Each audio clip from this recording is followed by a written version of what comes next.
Pode chegar aqui, doutor, fazendo um favor. Nós vamos conversar nesse momento com o doutor Marcelo Tavares, presidente da Comissão Eleitoral da OAB aqui de Maringá. A OAB, em todas as eleições, faz um belo trabalho em se falando aí de orientar, de receber denúncias também do nosso povo, de abrir os olhos do eleitor. Então, esse trabalho é bastante importante. Eu agradeço a presença do senhor aqui para falar em nome da OAB, dessa comissão. As denúncias estão chegando.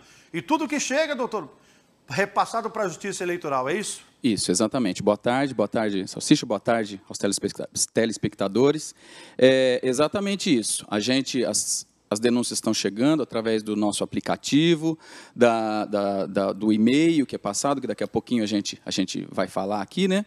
E o que acontece? A comissão, na verdade é um comitê, né, que chama Comitê 9840.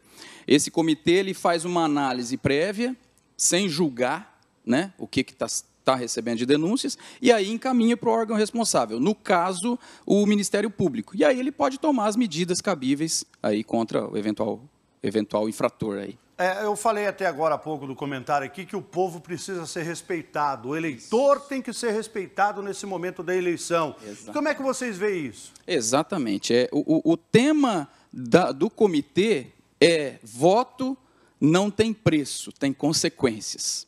Então, é exatamente isso. O povo tem que entender, a população tem que entender que o seu voto é muito precioso e tem que ser muito respeitado. O comitê ele visa buscar, informar a população e buscar essas denúncias. Por quê? Compra de voto hoje parece uma coisa inimaginável para muitos, mas existe.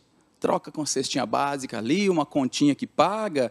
Veja, você de repente está vendendo o teu voto por 40, 50 reais e o cara vai ficar lá 4 anos. Então, esse respeito tem que ter. O candidato tem que ter esse respeito e o cidadão tem que ter esse respeito também, porque na democracia não é um voto só, né? São vários, mas de um em um faz quem está sendo eleito. Né? E para o povo entender também, porque você pode perceber, mas aquele candidato está gastando um dinheiro danado na eleição, e o outro, aquele outro coitado, não tem nem santinho para entregar para o povo. Tem um gasto que o candidato tem que fazer. Isso. E ele tem que prestar conta para a Justiça Eleitoral também, né? Boa pergunta. No site do TRE, você vai ver lá, existe um limite de gastos de campanha.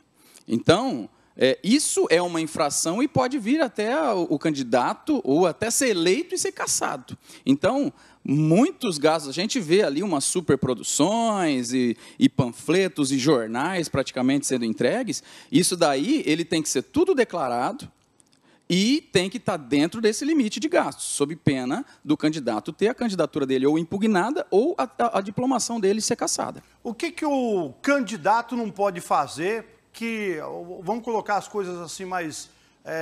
que o candidato faz, que é errado e não pode. Por exemplo, dou um exemplo aqui. Candidato não pode entregar santinho num comércio. Isso. Deixa lá, chega uma pessoa para comprar, por exemplo, alguma coisa no comércio, aqui, vota no candidato. Isso não pode. Não pode. Outdoor não pode. Antigamente podia, né? Pintura em muros, né? Não pode. Aquelas mensagens com robôs, que você começa a receber, você fala assim, não conheço o cara, e começa a receber um monte de mensagem dele.